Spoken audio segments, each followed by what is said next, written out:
Hi అండి. ఈరోజు నేను ఏం వంటలు చేశానో మీకు చూపిస్తాను. చూడండి, బెండకాయ ఫ్రై చేస్తున్నాను.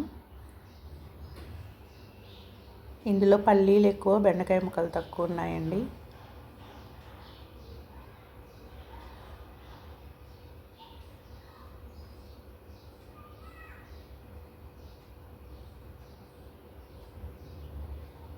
ఇలా పల్లీలు ఎక్కువగా వేసి చేసుకుంటే మాకు చాలా ఇష్టం అండి బెండకాయ ఫ్రై. మా ఇంట్లో అందరూ చాలా ఇష్టంగా తింటారు.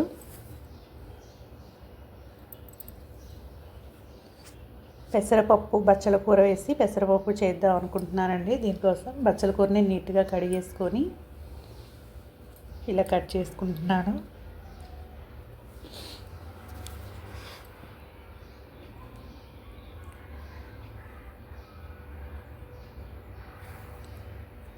ఎండాకాలం పెసరపప్పు తింటే చాలా మంచిదండి, చలవ చేస్తుంది ఒంటికి. పెసరపప్పులో బచ్చల కూర వేసి వండామంటే చాలా టేస్టీగా ఉంటుంది. చూడండి, చాలా ఫ్రెష్గా ఉంది బచ్చల కూర కూడా.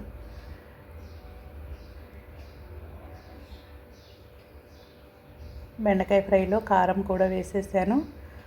బెండకాయ ఫ్రై రెడీ అయిపోయిందండి. ఇప్పుడు ఈ కూర అంతా ఒక గిన్నెలోకి తీసి పక్కన పెట్టేసుకుందాం.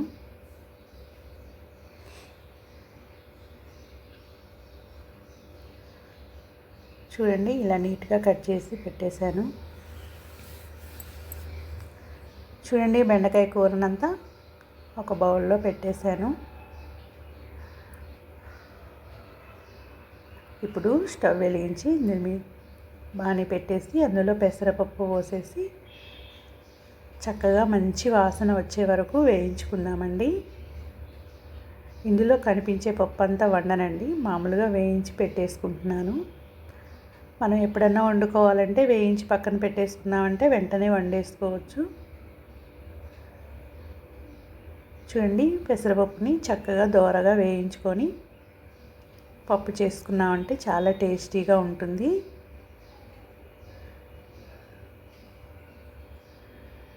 ఇప్పుడు పప్పు చేస్తున్నాను కదా, ఇందులోకి జొన్న రొట్టెలు చేసుకుందామండి. జొన్న రొట్టెల పిండి కలపటానికి ఒక గ్లాసు వాటర్ ఒక గిన్నెలో పోసేసి స్టవ్ మీద పెట్టేశానండి.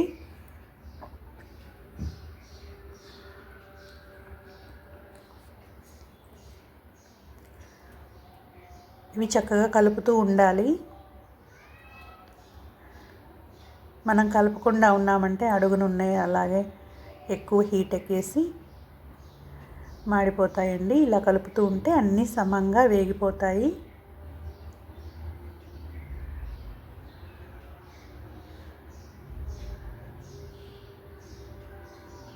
ఇవి పూర్తిగా వేగిపోయిన తర్వాత స్టవ్ కాలుతున్నాయండి. స్టవ్ కట్టేసుకొని చల్లారనిద్దాం. చూడండి, మనం జొన్న పిండిని ఇలా మరుగుతున్న వాటర్లో వేసేసుకోవాలి. జొన్న రొట్టెలకి పిండి ఇలా రెడీ చేసుకోవాలండి. ఇలా మరుగుతున్న వాటర్లో ఇలా జొన్న పిండిని వేసేసి ఉండలు లేకుండా ఫాస్ట్గా కలిపేస్తూ ఉండాలండి.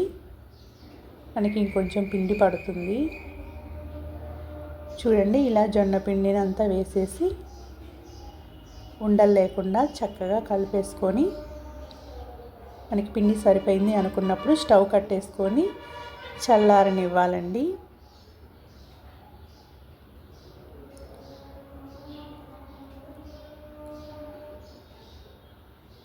చూడండి, పక్కన పెట్టేసుకున్నాను. చూడండి, ఇలా చేస్తే చక్కగా ఉండొస్తుంది. కొంచెం గోరువెచ్చగా పిండి ఉన్నప్పుడు మన చేతిని చన్నీళ్ళతో తడి చేసుకుంటూ ఉండ కలిపేసుకుంటే చక్కగా వస్తుందండి. దీన్ని పక్కన పెట్టి ఆరనిద్దాం. ఈలోపు మనం పెసరపప్పుని వండటానికి పప్పు రెడీ చేసుకున్నామండి. పప్పుని కుక్కర్లో వేసేసుకున్నాను. ఇప్పుడు దీన్ని వాటర్ పోసేసి ఒక 4-5 సార్లు నీట్గా కడిగేసుకోండి.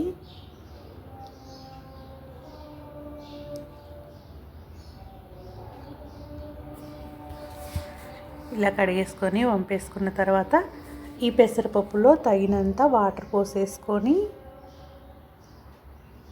మనం కట్ చేసి పెట్టుకున్నాం కదండి బచ్చల కూరని, ఆ బచ్చల కూరని ఇందులో వేసేసుకుందాం.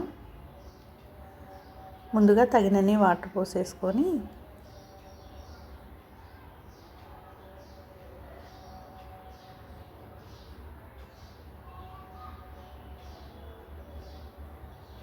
ఈ బచ్చల కూరనంతా ఇందులో వేసేసుకున్నామండి.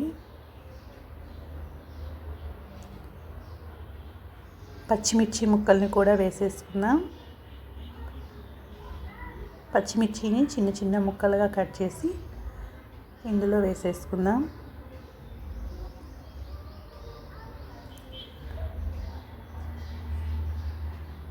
కొంచెం అంతా చింతపండు వేసేసుకోండి.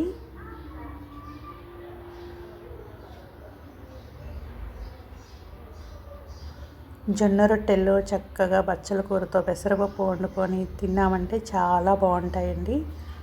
ఇప్పుడు మనం కుక్కర్ పెట్టేసి ఒక 3-4 విజిల్లు రానిచ్చామంటే మనకి పెసరపప్పు చక్కగా మెత్తగా ఉడికిపోతుందండి. ఈలోపు మనం జొన్నపిండి చల్లారిపోయింది, జొన్నపిండిని ఇలా కలిపేసుకుందాం. నేను పప్పులో ఉల్లిపాయ ముక్కలు వేయలేదండి, మీకు ఇష్టమైతే వేసేసుకోవచ్చు. నేను తాలింపులో వేస్తాను ఉల్లిపాయలు కట్ చేసి. మనం ఉడికేటప్పుడు కూడా ఉల్లిపాయ ముక్కలు వేసేసుకోవచ్చు. పచ్చిమిర్చి, ఉల్లిపాయ, చింతపండు అలా వేసేసుకోవచ్చు బచ్చల కూరతో పాటు. చూడండి, మన జొన్న పిండిని చక్కగా నీళ్లు తడిచేసుకుంటూ కలిపేసుకున్నానండి. చూడండి, పెద్ద పెద్ద సైజు ఉండలు చేసేసుకున్నాను నేను. నాకు 4 ఉండలు అయ్యాయండి. 4 పెద్ద రొట్టెలు అవుతాయి. మీకు ఏ సైజులో కావాలంటే ఆ సైజులో చేసేసుకోవచ్చు. నేనైతే కొంచెం పెద్ద సైజువే జొన్న రొట్టెలు చేస్తున్నాను. ఇవి పక్కన పెట్టేసి మూత పెట్టేసి పక్కన పెట్టేద్దామండి. ఈలోపు మనం పప్పు ఎలా ఉందో ఉడికిందో లేదో చూద్దాం. మన కుక్కర్ విజిల్ వచ్చేసింది.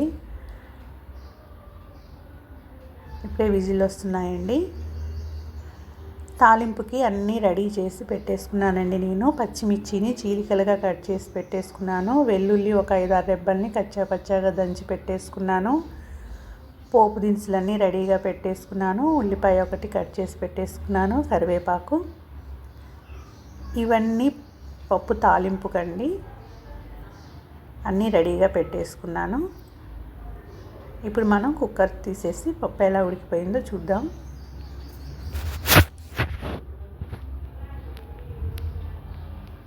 చూడండి, చక్కగా మెత్తగా ఉడికిపోయింది.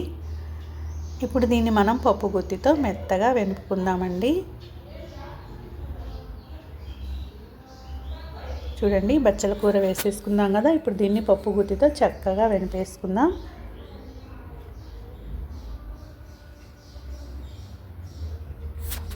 మీకేమన్నా కొంచెం వాటర్ కావాలనుకుంటే మళ్ళీ ఇందులో వేడిగా ఉన్నప్పుడే వాటర్ని యాడ్ చేసేసుకోండి.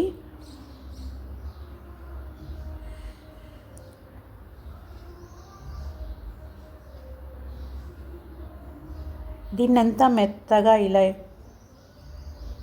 వెనుపుకున్న తర్వాత ఇందులో తగినంత ఉప్పు, తగినంత కారం వేసేసుకోండి.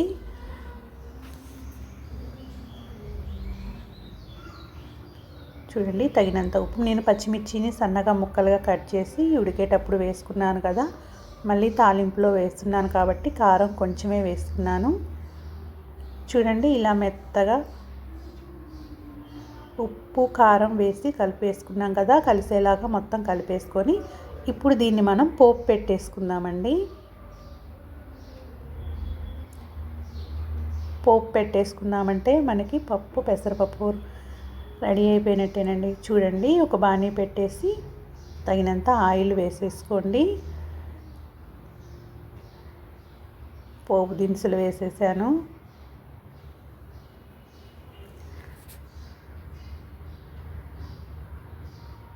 పోపు దినుసులన్నీ చక్కగా వేగనివ్వండి.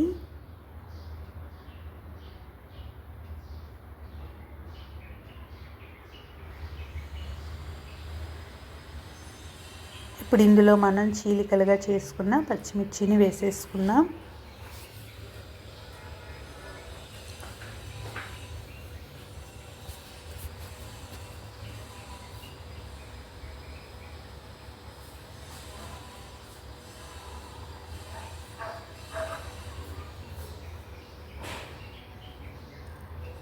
పచ్చిమిర్చి వేసేసుకున్న తర్వాత ఉల్లిపాయ ముక్కలు, కరివేపాకు కూడా వేసేసుకుందామండి.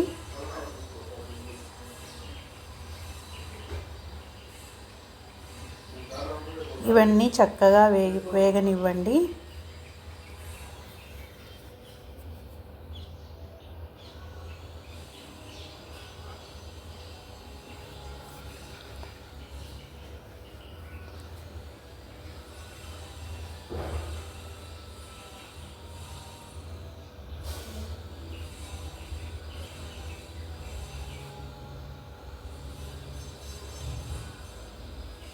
ఉల్లిపాయ ముక్కలు కూడా తాలింపులో వేసుకుంటే చాలా టేస్టీగా ఉంటాయండి పప్పులోకి. ఇప్పుడు కొంచెం అంతా పసుపు వేసేసుకున్నాం. ఒక 5-6 వెల్లుల్లి రెబ్బల్ని కచ్చాపచ్చాగా దంచి పక్కన పెట్టేసుకున్నాం కదండి. వాటిని కూడా వేసేసుకొని వీటన్నిటిని చక్కగా మగ్గనివ్వాలి.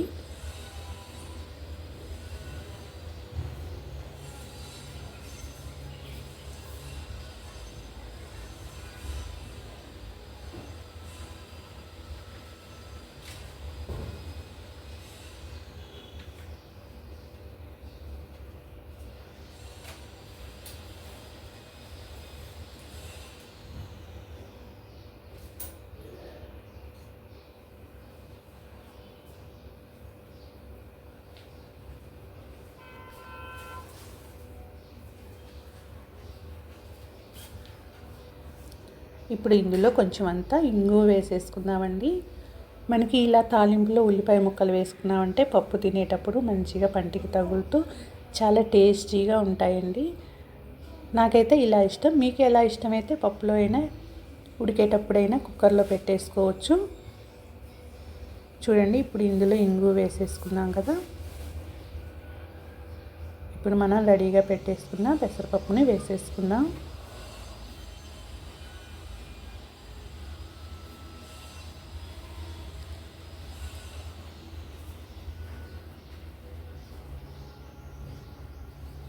అందరూ చాయ్ పెసరపప్పుతో పప్పు వండుతారు కదా, నేనైతే పొట్టుతోనే వండానండి. మనకి ఎక్కువ పొట్టు తీయకుండా తింటేనే ఏమైనా ధాన్యాలు మంచిది అంటున్నారు కదా.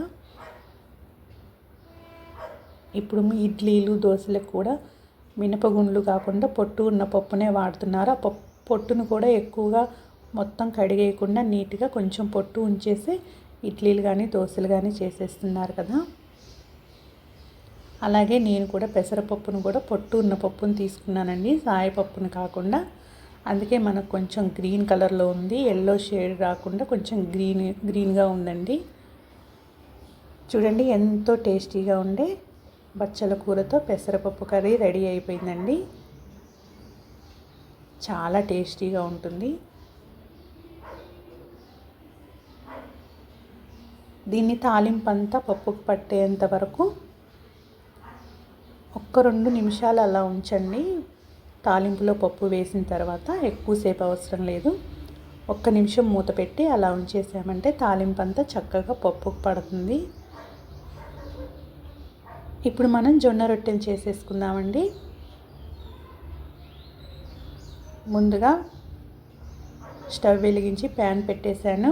ఒక ప్లేట్ని చక్కగా ఇలా పెట్టేసి దాని మీద ఒక క్లాత్ని, ఏదైనా ఒక కాటన్ క్లాత్ తీసుకోండి. ఆ క్లాత్ని మొత్తం తడిపేసి గట్టిగా పిండేసి దాని మీద పరిచేసి మళ్ళీ కొంచెం వాటర్ ఇలా చిలకరించండి దాని మీద. ఇప్పుడు మనం చేసుకున్న జొన్న పిండితో చేసుకున్న ఉండలు ఉన్నాయి కదండి, వాటిని తీసుకొని ఇలా క్లాత్ మీద పెట్టేసి వెడల్పుగా ఒత్తేసుకోవాలండి. ఇలా మన వేళ్ళతోనే చూడండి ఇంత పెద్దగా నేను ఒత్తేసుకున్నాను.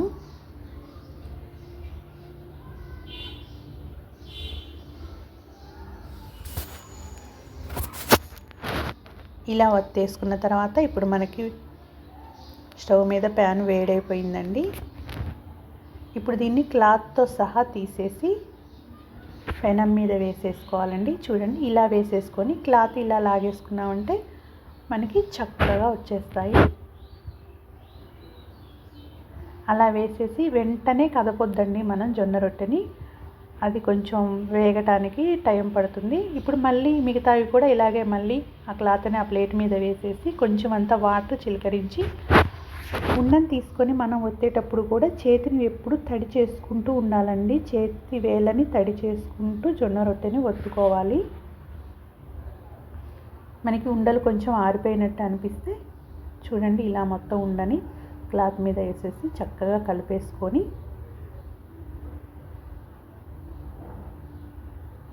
మళ్ళీ క్లాత్ని స్ట్రైట్గా వేసుకొని ఇలా ఒత్తేసుకోవాలండి. చూడండి, ఇలా వేళ్ళని తడి చేసుకుంటూ ఇలా ఒత్తేసుకున్నామంటే మనకి పిండి అనేది జరుగుతూ ఉంటుందండి చక్కగా. మనకి ఒక జొన్న రొట్టె కాలేలేపు ఇంకో జొన్న రొట్టెని ఒత్తేసుకోవచ్చండి.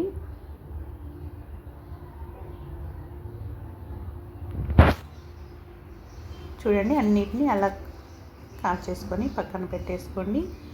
ఇప్పుడు మనం బెండకాయ ఫ్రై, బచ్చల కూరతో వండిన పెసరపప్పుతో సర్వ్ చేసేసుకున్నామంటే ఎంతో టేస్టీగా తినేయొచ్చండి జొన్న రొట్టెని. చూడండి ఎంత బాగా వచ్చాయో.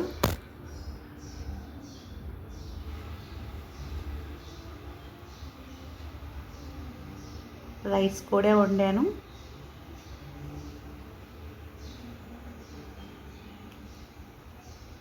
చూడండి ఎంత బాగా ఉన్నాయో. మీరు కూడా ఈ వీడియోలో చూపించిన విధంగా జొన్న రొట్టెల్ని ఇలా పెసరపప్పుని వండుకున్నారంటే ఎంతో టేస్టీగా ఉంటుందండి. చాలా ఈజీగా చేసేసుకోవచ్చు. జొన్న రొట్టెలు అంటే ఏదో కష్టంగా అంటారు కదా, అదేం లేదండి. ఈ వీడియోలో చూపించిన విధంగా చేశారంటే చాలా ఈజీగా చేసేసుకోవచ్చు. నేను ఇప్పుడు టేస్ట్ చేస్తున్నాను. జొన్న రొట్టెలు మాత్రం పర్ఫెక్ట్గా వచ్చాయండి. చాలా టేస్టీగా ఉన్నాయి. మీరు కూడా తప్పకుండా ట్రై చేయండి ఫ్రెండ్స్. మీరు కొత్తగా నా ఛానల్ని చూస్తున్న వారైతే సబ్స్క్రైబ్ చేసుకోండి, షేర్ చేయండి, లైక్ చేయండి, కామెంట్ చేయండి. నేనైతే ఈరోజు ఈ వంటలు చేశానండి. చాలా బాగున్నాయండి. తింటూ ఉంటే అసలు ఆపాలనిపించట్లేదు.